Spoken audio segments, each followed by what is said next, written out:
The secret blueprint to how President Joe Biden wins the 2024 presidential elections has just been revealed. The problem is that it might not even matter how some Americans vote this year. But with the Supreme Court's decision to have Trump included in the ballots for all 50 states, Democrats are now scrambling to get this plan into motion. Now, one of which is to put forth legislation to remove Trump specifically from the ballots. The other is one that may have been in the works for almost a decade now. It was discussed by President Barack Obama during an interview when he was asked about the importance of voting. And before we even get into this, guys, all I ask is that you take 1 second, drop a quick like for the video. I totally appreciate you. And thank you so much for sharing this video. You guys are amazing. So the interview was done by Gina Rodriguez, where she discussed undocumented citizens voting in our elections. She used the term undocumented citizens because in her mind, these people contribute to our society. Now, some of you guys might remember this interview, but the question was, should undocumented citizens be fearful of voting? Because she says that these people want to vote, but the fear that they're going to be targeted because technically they don't have the right to vote. Obama answered this by saying that if you vote, then you're a citizen. You guys can look it up yourself. You can see exactly what he said. He even said that these people have an even greater reason to vote.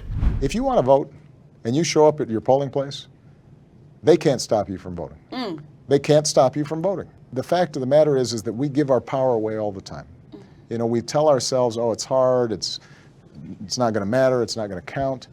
And the powers that be, they're counting on us giving our power away. Many of the millennials, dreamers, undocumented citizens, and I call them citizens because they contribute to this country, are fearful of voting. So if I vote, will immigration know where I live? Will they come for my family and deport us? Not true.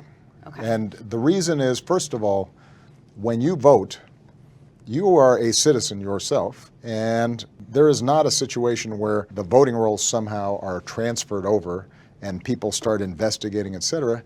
The sanctity of the vote is strictly confidential in terms of who you voted for. If you have a family member who maybe is undocumented, then you have an even greater reason to vote. This was raised again last year, where critics of illegal immigrants voting in our elections called out the former president. Some mainstream sites fact-checked this and said that his answer was taken out of context. But critics say that it was very clear what he was implying. Now, if you add to the fact that most of these individuals, if not all of them, don't have identification that's provided by the US government, well, this is a problem. This could mean in theory that they just go to any polling place and vote for whichever candidate that they want without needing to provide any ID. It could also mean that people vote multiple times. And it's also like, if you're not an American citizen, why are you voting in the American elections anyway? Now, since the 2020 elections, 8 states have now enhanced voter ID laws. Those would be the states of Arkansas, Idaho, Missouri, Montana, Nebraska, North Carolina, Ohio, and Wyoming. Now, out of the 50 states, 36 require some form of identification before people are allowed to vote. 14 states and Washington, D.C., though,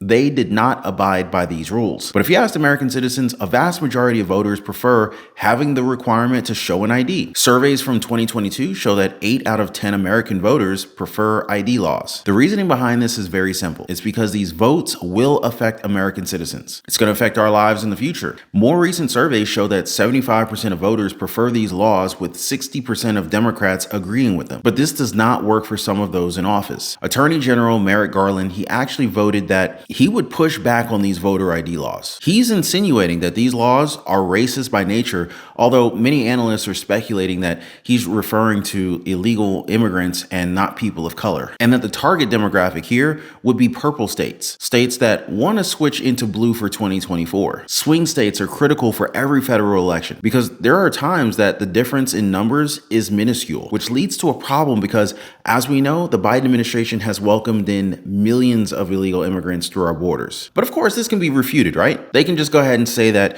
they're not going to give these individuals the right to vote unless they're citizens. But we got to go back to 2021 when it was proposed that non-citizens in New York would be given the right to vote. This would have provided the right to vote to more than 800,000 people. Now, this was questioned by Senator Mike Johnson, raising the danger that it poses to citizens within the city. So Democratic Representative Jerry Nadler, he tried to correct Johnson, saying that this isn't true, to which Johnson provided even more facts. This then prompted Nadler to admit that it was merely for municipal elections only. But that's always how it starts. Start small, which then led Johnson flat out saying, Why would they even allow this? He answered his own question by saying that Democrats want to turn these individuals into voters. This is setting a very dangerous precedent, guys. Nadler was ready for this because, like he said, this is just for municipal elections. This isn't for the federal elections. You gotta admit that New York City will be affected by these votes. He also went on to say that Johnson's exaggerating because New York doesn't represent the entire United States. However, it is the biggest city in the entire country. Who's saying that this doesn't expand further into other cities? Republicans are the ones now that are celebrating as this law has been struck down as unconstitutional. Appellate Judge Paul Wooten wrote that this local law was enacted in violation of the New York State Constitution and municipal home rule law, and, well, thus, it must be declared null and void. Some residents in New York are also relieved because they feel as if it's a sacred right to vote as an American in this country. Which leads me to this satire piece where general election ballot boxes would be placed along the southern border wall. Now, I'm pretty sure I can put this picture up somewhere here, but it sounds ludicrous, doesn't it? Critics of the administration are shocked to think that this might actually be possible. Some have likened it to Americans going all the way to Russia to participate in their general elections to vote for someone other than Vladimir Putin. I can't make this stuff up, guys. But if you ask Representative Alexandria Ocasio-Cortez, the solution is right under our noses. Make illegal immigrants U.S. citizens. There you go. Let's just cut to the chase. Make it easier for these individuals to become Americans and provide them with all of the benefits that we get. Give them SNAP, give them EBT, give them Social Security, SSI, SSDI, give them unemployment checks, the works. One of the biggest issues that we have when it comes to immigration is the fact that we have an undocumented population. Now, you can fix that by trying to build a wall, or you can fix that by trying to document people and create a path to citizenship. We'll have folks that might say, look at these systems, you know, that our shelter system has weight and things like that. But one of the reasons that our public systems experience weight is because people don't have a documented and reliable path to work and sustain themselves, just like all of our ancestors did, and our grandparents and great-grandparents. You know, I always love when people talk about, like, oh, well, you know, my great-grandfather came and he wrote his name wrong on a book and now he's a citizen. And like, can we put two and two together, that our processes today are so difficult that they make our immigration process difficult? But that doesn't mean that immigrants do not create a positive contribution to our country and our economy and our society. And so the answer should really be, we should make it easier to be legal, documented, and a citizen of the United States of America.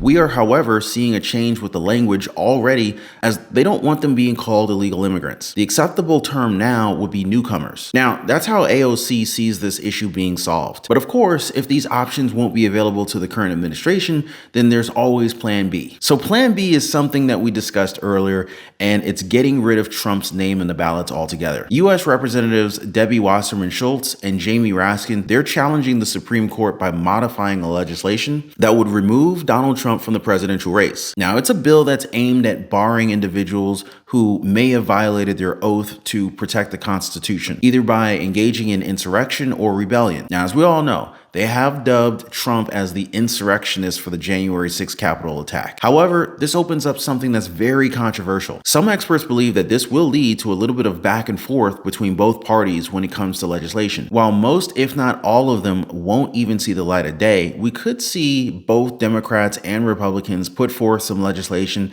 that's targeted towards both of their nominees for November. So if Democrats choose to ban insurrectionists from the White House, then the Republicans, they would just kind of up and say that people with dementia should be removed from office too. What do you guys think about that? But as far as I'm concerned, I'm going to do my best to keep you guys posted, keep you guys up to date on everything that's happening around us. Before I go, I want to thank you guys for liking these videos. Thank you for sharing this video, and I'll see you on the next one.